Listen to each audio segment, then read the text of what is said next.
Sir আসলে আপনার সাথে যখন আমি সরাসরি কথা বলবো তখন স্যার সবকিছু দোকান থেকে না স্যার আমি আপনাকে বলি প্রথমে আমাদের কাছে অভিযোগ আছে গোলা ক্যান্ডেল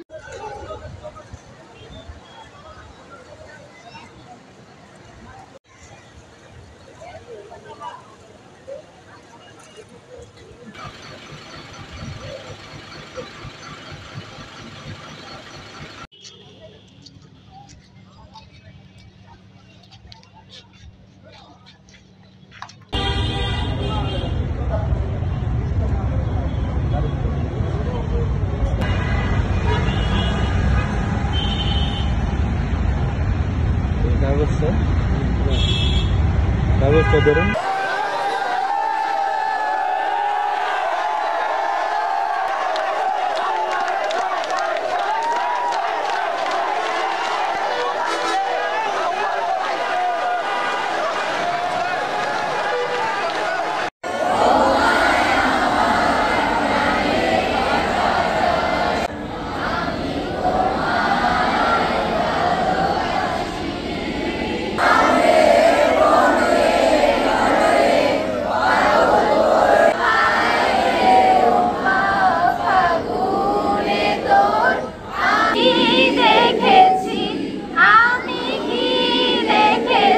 মিলে 3 দিন ধরে আন্দোলন করছি এবং তারা আমাদের কোনো কথা শুনছিল না। আজকে আমরা রাস্তায় নেমেছি এবং রাস্তা অবরোধ করেছি।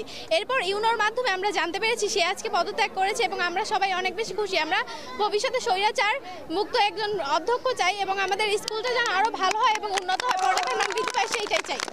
উনি পদত্যাগ করেছে, আমরা অনেক খুশি হয়েছি। 3 দিন যাবত আমরা আন্দোলন করেছি, 3 দিনের পরে আমাদের এখন বিজয় উল্লাস। উনি পদত্যাগের পরে আমরা অনেক খুশি। এখন স্কুল থেকে স্বৈরাচার মুক্ত হয়েছে।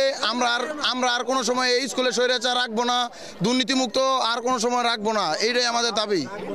বুলদে স্কুল অ্যান্ড কলেজের প্রাক্তন স্টুডেন্ট আর বর্তমান স্টুডেন্টরা 3 দিন যাবৎ আন্দোলন করে যাচ্ছিলাম আমাদের অধ্যক্ষের পদত্যাগের জন্য। আমরা আজকে রাস্তা অবরোধ করে রেখেছিলাম। তো আলহামদুলিল্লাহ আজকে উনি পদত্যাগ করেছেন। আমাদের উপর থেকে প্রতিনিধিরা জানিয়েছেন লিখিত যে উনি পদত্যাগ করেছেন। আমাদের স্কুলের সব স্টুডেন্টসরা ক্লাসে ফিরে যাচ্ছে। আমরা ভবিষ্যতের জন্য ভালো স্বৈরাচার মুক্ত অধ্যক্ষ চাচ্ছি। আমরা বিগত 3 দিন যাবৎ সড়কে অবস্থান করেছিলাম। আমরা 48 ঘন্টার আলটিমেটাম দিয়েছিলাম, কিন্তু তাতেও কাজ হয়নি। আওয়াল তো পদত্যাগ করেনি, সে প্রেসে আরও জোর গলায় বলেছে যে সে পদত্যাগ করবে না।